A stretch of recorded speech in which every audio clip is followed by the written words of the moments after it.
পরিশ্রম হচ্ছে সফলতার চাবিকাঠি। আমরা যারা পরিশ্রম করি ইনশাল্লাহ তারা একদিন না একদিন সফলতা পাবই।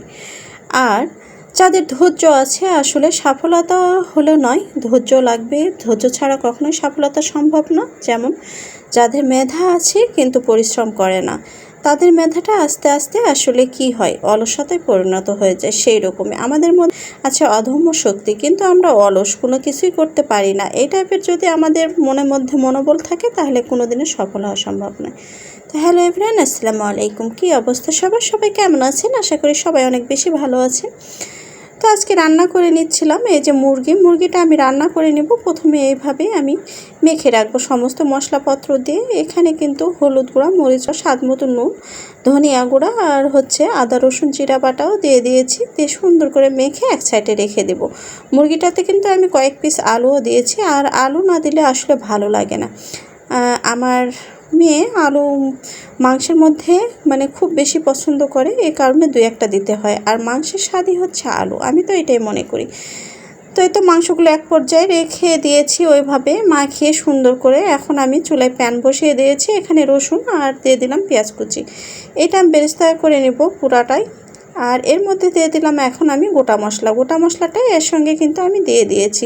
বেরেস্তা কুচি করে নেব এর সঙ্গে, সুন্দর করে লাল লাল করে বেরেস্তাটা করে নেব। করে সুন্দর করে একটা ছাকনার সাহায্যে তেল থেকে ছেঁকে আমি সম্পূর্ণ বেরেস্তা কুচিগুলো উঠিয়ে নেব।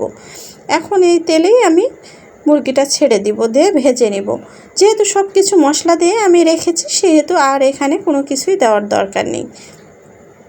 এইভাবে আমি ভেজে নিব 5 থেকে 6 মিনিট। এভাবে ভেজে নিয়ে রান্না করলে আসলে মুরগির স্বাদটা দ্বিগুণ বেড়ে যায়।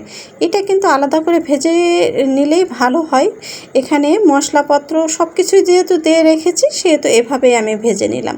আর এখন আমি এখানে বেরেস্তা কুচিগুলো হাত দিয়ে একটু মথে নিব। এটা কিন্তু চাইলে ব্লেন্ড করে নিতে পারেন, কিন্তু যদি কেউ ব্লেন্ড করে নেন ব্লেন্ডারে, সেহেতু মশলাগুলো আলাদা করে কষিয়ে নিতে হয়, নাহলে একটা গন্ধ আসে। আর এভাবে যদি হাত দিয়ে মথে নিয়ে যদি তরকারির মধ্যে দেন, দেখবেন যে স্বাদটাও দ্বিগুণ হয়ে যায় আর খেতেও অসাধারণ লাগে। আর বাজে যে এক্সট্রা গন্ধ সেটা কিন্তু থাকে না। এইটা বেরেস্তা কুচিগুলো দেওয়ার পর আমি কিন্তু এখানে 5 থেকে 6 মিনিট আবারও কষিয়ে নেব সুন্দর করে।